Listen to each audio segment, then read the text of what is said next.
مولا سبھی اور کیا چاہتا ہے، بس مغفرت کی عطا چاہتا۔ اللہ لذہب بسمعہم وابصارہم ان اللہ علی کل شیء قدیر، صدق اللہ مولانا العظیم۔ قریب ہے کہ بجلی کی چمک اچک لے ان کی آنکھوں کی بینائی کو، جب بھی روشنی ہوتی ہے ان کے لیے تو چل پڑتے ہیں وہ اس میں، اور جب اندھیرا ہو جاتا ہے ان پر تو کھڑے ہو جاتے ہیں۔ اور اگر چاہتا اللہ تبارک و تعالی البتہ ختم کر دیتا ان کے کانوں کی سنوائی کو اور آنکھوں کی بینائی کو۔ بے شک اللہ ہر چیز پر قدرت والا ہے۔ سورہ البقرہ کی آیت نمبر 20 آپ حضرات کے سامنے پڑھی اور ترجمہ کیا ہے۔ اس میں اللہ تبارک و تعالی نے مفاد پرست لوگوں کا تذکرہ فرمایا ہے۔ دنیا کے اندر کچھ لوگ وہ ہوتے ہیں جن کی نگاہ مرنے کے بعد والی زندگی پر ہوتی ہے، ہوتے وہ بھی مفاد پرست ہیں لیکن مفاد آخرت کا۔ ہم سارے جو کر رہے ہیں محنت اپنے مفاد کے لیے کر رہے ہیں، لیکن مفاد مرنے کے بعد کا۔ اور ایک وہ لوگ ہوتے ہیں جو وقتی مفاد، دنیا کا مفاد، مرنے سے پہلے کا فائدہ کہ ابھی ابھی ہمیں کیا ملتا ہے۔ تو ایسے لوگ جو دنیا کے مفاد کو آخرت کے مفاد پر ترجیح دیتے ہیں، انہی کو کہا جاتا ہے کہ ان کے دل بیمار ہیں، ان لوگوں کے دل تندرست نہیں ہیں، کہ ان بیچاروں کو اتنا نہیں پتہ کہ یہ فانی کو باقی پر ترجیح دے رہے ہیں۔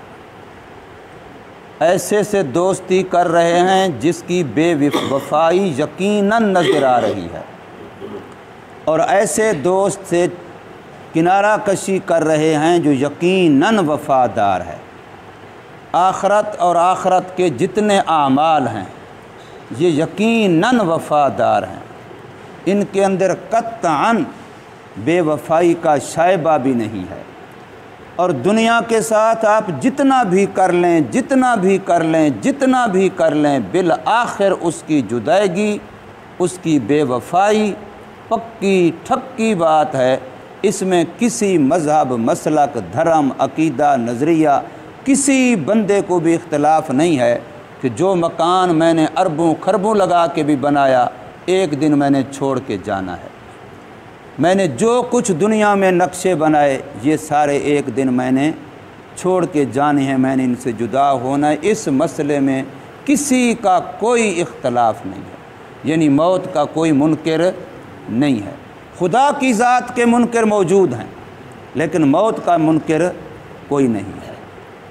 اللہ کے نبی کے منکر ہیں، قرآن کے منکر ہیں، دین کا کوئی بھی مسئلہ ہو اس کا انکار ہے، لیکن موت ایک ایسی اٹل حقیقت ہے جس کا کوئی منکر نہیں ہے۔ لیکن اس کے باوجود بھی پتہ ہے کہ مرنا ہے، پھر بھی بندہ ان ٹکوں کے لیے فراڈ کرتا ہے جن کو چھوڑ کے جانا ہے، ان کے لیے انسان دو نمبری کرتا ہے، تو پھر یہ بندہ مفاد پرست ہے اور یہ موقع کا مفاد دیکھتا ہے، اور اسی کو قرآن نفاق کہتا ہے۔ آج ہم دین کا کام بھی کرتے ہیں اگر ہمیں دنیا کا فائدہ نظر آئے تو، دین کا کام بھی ہم تب کرتے ہیں اگر ہمیں دنیا کا فائدہ نظر آئے تو۔ اگر دنیا کا فائدہ نظر نہ آئے تو دین کا کام بھی ہم پر بوجھ لگتا ہے۔ اس لیے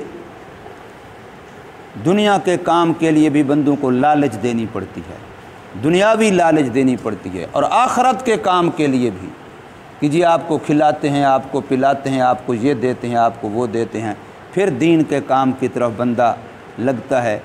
ورنہ دین کا کام، آخرت کا کام، یہ تو بندے کی اپنی ضرورت ہے۔ ہر بندے کو پتہ ہے کہ مرنا ہے، اور مرنے کے بعد والی زندگی کے منکر وہ تھوڑے کافر ہیں۔ جتنے اہل کتاب ہیں وہ سارے دوسری زندگی کے قائل ہیں۔ یہودیوں کو پتہ ہے، عیسائیوں کو پتہ ہے، ان کے مذہب میں موجود ہے۔ یہ نہیں ہے کہ ان وہ دہریوں کی طرح ہیں کہ بس مر گیا تو مٹی ہو گیا۔ بہت کم کافر ایسے ہیں جو اس بات کے قائل ہوں کہ مرنے کے بعد اٹھنا دوبارہ ہے ہی نہیں۔ تو اللہ تبارک و تعالی ایسے لوگوں کے بارے میں فرماتے ہیں کہ یہ لوگ جو اللہ کی دی ہوئی صلاحیتیں ہیں، مثلا آنکھ کا دیکھنا، یہ اللہ کی دی ہوئی ایک صلاحیت ہے، اب اس صلاحیت کو بھی مفاد میں استعمال کرنا ہے، دنیا کے لیے استعمال کرنا ہے۔ دنیا کا نقصان نظر آئے تو اس کے لیے خطرہ، اور اگر دنیا کا فائدہ نظر آئے تو اس کو استعمال۔ اسی طریقے سے باقی تمام جو انسان کے جسم میں اللہ نے صلاحیتیں رکھی ہیں، استعدادیں رکھی ہیں، لیاقتیں رکھی ہیں، قابلیتیں رکھی ہیں، تو ان کو بھی انسان اگر صرف مرنے سے پہلے والی زندگی کے لیے استعمال کرتا ہے تو یہ وہ مفاد پرست ہے جو بیچارہ دل بیمار لیے پھرتا ہے۔ اس کا دل بیمار ہے، اس کا دل تندرست نہیں ہے۔ اسی بیماری کو قرآن مجید نفاق سے تعبیر کرتا ہے، اور انہی کے بارے میں کہتا ہے اللہ تبارک و تعالی فرماتے ہیں یقاد البرق، قریب ہے کہ یہ بجلی کی چمک، یخطف ابصارہم، اچک لے ان کی آنکھوں کی بینائی کو۔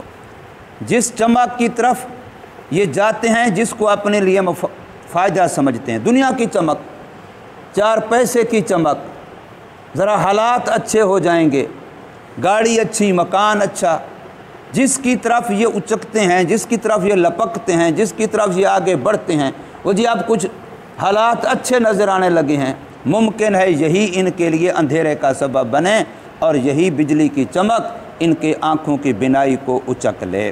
اور ان کا مفاد یہ ہے کہ جب بھی ان کے لیے روشنی ہوتی ہے تو چل پڑتے ہیں۔ آج کسی کو کہو تیری کتنی تنخواہ ہے؟ وہ جی میں 20,000 مہینے کا لیتا ہوں، چلو تیرے گھر ہم 40,000 پہنچائیں گے، تو چلے پہ چلا جا۔ تو کہے گا ٹھیک ہے جی میں تو تیار ہوں۔ تیرے گھر 40,000 روپیہ ہم دیں گے، تیری 20,000 ہے تو چلے پہ چلا جائے گا، ٹھیک ہے میں تیار ہوں، مجھے کیا ہے۔ اب وہ دین نہیں ہے، یہ مفاد نظر آ رہا ہے۔ حالانکہ اللہ نے کام جو ضرورتیں پوری کرنی ہے، نہ وہ 20 سے ہونی ہے، نہ وہ 40 سے ہونی ہے، وہ اللہ کے حکم سے ہونی ہے۔ نہ تو 20,000 سے ہماری ضرورتیں پوری ہو رہی ہیں، نہ 40,000 سے پوری ہونی ہیں، ضرورتیں تو میرے اللہ کے حکم سے پوری ہونی ہیں۔ قاضی الحاجات تو وہ میرا اللہ ہے۔ ہمارے عزیز ہیں ایک لاہور میں مسجد میں خادم تھے، حافظ قرآن ہے، میرے سے بڑی عمر کے ہیں۔ تو ایک دن ان کو کسی نے کہا نماز پڑھاؤ، حافظ قرآن ہے، وہ نماز صحیح نہیں پڑھا سکے۔ تو ہمارے جماعت کے ساتھی ہیں ماسٹر اقبال سے، اس نے کہا اس کو تو نماز پڑھنا نہیں آتی، یہ ہمارا مؤذن ہے، خادم ہے مسجد میں، تو متبادل تو نماز پڑھا نہیں پڑی، اتنا بابا ہو گیا اتنی عمر کا، لیکن وہ داڑھی کالی کرتا ہے، پتہ نہیں چلتا بندے کو۔ تو نتیجہ یہ کہ ماسٹر صاحب نے اس کو پیسے دیے کہ تیرا خرچہ یہ ہے تو چاہ، اور تیرے گھر میں یہ بھیج رہے ہیں۔ انہوں نے موقع پر باقاعدہ اکٹھے پیسے دیے اس کو، چلے کے ادھر سفر کے بھی اور پیچھے گھر کا خرچہ بھی، تب وہ گیا ہے، ابھی وہ چل رہا ہے، جماعت میں ہے۔ تو اس وقت ہمارا حال یہ بن چکا ہے کہ اگر ادھر روشنی نظر آئے مشوفی ہے، پھر ہم ادھر چل پڑتے ہیں۔ اس لیے تو وہ آج کل یہی ہے کہ جہاں لنگر ہوگا تو اس پروگرام میں پھر مجمع بھی ہوگا، جہاں لنگر کا انتظام نہیں ہے تو پھر مجمع کا انتظام بھی نہیں ہے۔ تو اشتہار میں اور کچھ لکھیں نہ لکھیں، یہ ضرور لکھتے ہیں کہ لنگر کا انتظام ہوگا۔ دین کے لیے لوگ آتا ہی کوئی نہیں، قرآن کے لیے آتا ہی کوئی نہیں، قرآن کا عشق ہی ختم ہو گیا ہے۔ آپ میں سے کئی سارے لوگ جانتے ہوں گے، ہماری باغ والی مسجد جو ماڈل ٹاؤن سی کے اندر ہے، قاری یاسین سے جامعہ دارالقرآن، اس کے سامنے چھوٹی سی گلی ہے کوچہ، اس کے اندر رہائش تھی پہلے، آپ کا مجھے پتہ نہیں، حاجی مشتاق صاحب رحمۃ اللہ تعالیٰ علیہ، کافی پرانے جماعت کے ساتھیوں میں سے تھے۔ وہ قرآن کے بڑے عاشق تھے، میرا کافی پرانا ان سے تعلق تھا۔ وہ اپنا واقعہ سناتے تھے کہ کافی پرانی سن 74 کی تقریباً بات سناتے تھے کہ اس وقت مجھے حافظ قرآن کی ضرورت پڑی رمضان مبارک کے لیے، تو میں وزیر آباد سے حافظ لے آیا۔ یعنی فیصل آباد میں اتنا وافر مقدار میں حافظ قرآن نہیں تھے، وزیر آباد سے میں حافظ رمضان مبارک کے لیے۔ اب وہ قرآن سنا رہا تھا 14واں 15واں روزہ، جب درمیان میں بار اس نے کہا میں نے نہیں سنانا۔ بھئی کیوں؟ اس لیے کہ آپ نے جو پیسے میرے سے طے کیے ہیں وہ تھوڑے ہیں، میرے پیسے بڑھاؤ۔ اس پر پھڈا ہو گیا۔ میں نے کہا تمہیں دودھ دیں گے، تمہیں سوٹ دیں گے فلاں، وہ کہتے نہیں مجھے پیسے زیادہ دو۔ آخر بہرحال میں نے اس سے پیسوں زیادہ کی حامی بھر لی۔ تو اس سے جو مجھے کہتے ہیں دل پہ چوٹ لگی، تو میں اس سے قرآن کا عاشق بنا کہ حافظ قرآن ہونے چاہیے۔ پھر میں نے باغ والی مسجد توجہ کی، اور اللہ نے آج دارالقرآن کی شکل میں پوری دنیا کے اندر اس سے حافظوں کا جال بچھا دیا ہے۔ اس حاجی مشتاق صاحب کی دفن ہونے کے بعد 9.5 سال بعد اس کی قبر کسی وجہ سے کھلی۔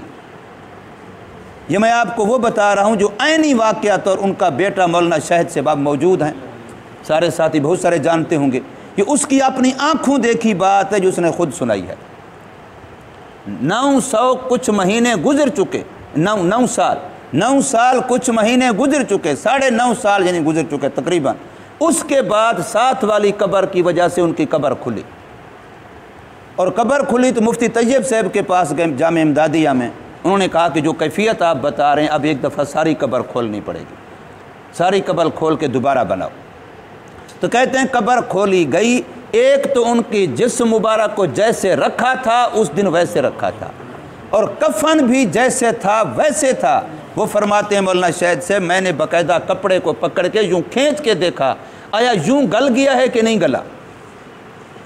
9 مہینے 9 سال کچھ مہینے اوپر گزر گئے ہیں، کپڑا رکھا بھی گل جاتا ہے، اور مٹی کے اندر کوئی وہاں ہوا دھوپ بھی نہیں لگ رہی۔ کہتے میں نے کپڑے کو یوں بھی کھینچ کے دیکھا، لیکن کپڑے کے اندر ویسی طاقت تھی جیسے پہلے دن تھی، نئے کپڑے۔ یہ ہے دین کی برکت، یہ ہے جماعت کی برکت، یہ ہے قرآن کی برکت۔ اور آج ہم لوگ ادھر بھی آتے ہیں تو پہلے دیکھتے ہیں مولوی صاحب کے پاس جائیں گے تو چائے کا انتظام ہے یا نہیں ہے، لنگر کا انتظام ہے یا نہیں ہے، ہمارا کوئی اکرام بھی ہوگا کہ نہیں ہوگا۔ آخرت اللہ کے بندے اس کے لیے سوچیں تو صحیح کہ آخرت جو اللہ نوزلم من غفور الرحیم، میں اگر کسی کی میزبانی کروں گا تو اپنی حیثیت کے مطابق، حاجی صاحب کریں گے اپنی حیثیت کے مطابق، وہ کریں گے اپنی۔ جب اللہ میزبانی کرے گا، مہمانی کرے گا، تو پھر وہ کس حیثیت کی ہوگی؟ اللہ فرماتے ہیں تم سب میرے مہمان ہوگے جنت میں تمہارا میزبان ہوں گا، میرے مہمان بن کے آؤ تو صحیح۔ نزلم من غفور الرحیم۔ تو اللہ تبارک و تعالیٰ فرماتے ہیں کہ دل جن کے بیمار ہیں ان کی کیفیت یہ ہے کہ وہ مفاد کو دیکھتے ہیں، مفاد نظر آیا تو مشو فیہ، پھر ادھر چل پڑے۔ ٹھیک ہے جی ہم آؤ تمہارے سے گشت بھی کراتے ہیں، اور تمہارے وقت بھی لگاتے ہیں، اگر فائدہ نظر آئے تو ہماری دکان چل پڑے، وعدہ ہو۔ آج لوگ وظیفہ پڑھتے ہیں، تلاوت کرتے ہیں، اس نیت سے کرتے ہیں کہ فیکٹری اچھی چلے۔ کئی سارے لوگ ہیں مولانا صاحب نمازیں بھی پڑھتے ہیں، مولانا صاحب یہ بھی کرتے ہیں، کاروبار پھر بھی بیٹھتا جا رہا ہے۔ میرے دوستو یہ دنیا بنانے کے لیے آیا ہی نہیں ہے، یہ تو آیا ہی آخرت بنانے کے لیے۔ ایک دوائی ہے ہی اور مقصد کے لیے، آپ اس کو استعمال کر کے اور مقصد حاصل کرنا چاہتے ہیں وہ تو نہیں ہوگا۔ ہاں یہ ضرور ہے جب آپ اس کو کریں گے اللہ کو راضی کرنے کے لیے، آخرت بنانے کے لیے، رب جب خوش ہو جائے گا تو وہ اپنے دوست کی دنیا بھی بنائے گا۔ ربنا آتنا فی الدنیا حسنہ وفی الآخرۃ حسنہ۔ اللہ نے ہماری کمزوری کو دیکھ کے دنیا کا حسنہ پہلے فرمایا ہے، آخرت کا حسنہ بعد میں فرمایا ہے۔ فی الدنیا حسنہ پہلے فرمایا اور فی الآخرۃ حسنہ بعد میں فرمایا۔ آؤ تو صحیح، میں پہلے تمہاری دنیا اچھی کر دوں گا، پھر تمہاری آخرت بھی اچھی کر دوں گا، ذرا آؤ تو صحیح میری طرف۔ تو فرمایا یہ حال ہو چکا ہے۔ وَإِذَا أَظْلَمَ عَلَيْهِمْ قَامُوا، اور جب ان پر اندھیرا ہو جاتا ہے کہ ادھر جائیں گے تو پتہ نہیں نقصان ہوگا، پیچھے 5 روپے کا گاہک آئے گا تو اس کو کون سنبھالے گا، فلاں کام ہوگا تو اس کو کون سنبھالے گا، تو جب یوں سوچیں گے قاموا، پھر دین کے کام سے رک جائیں گے، پھر کھڑے ہو جاتے ہیں۔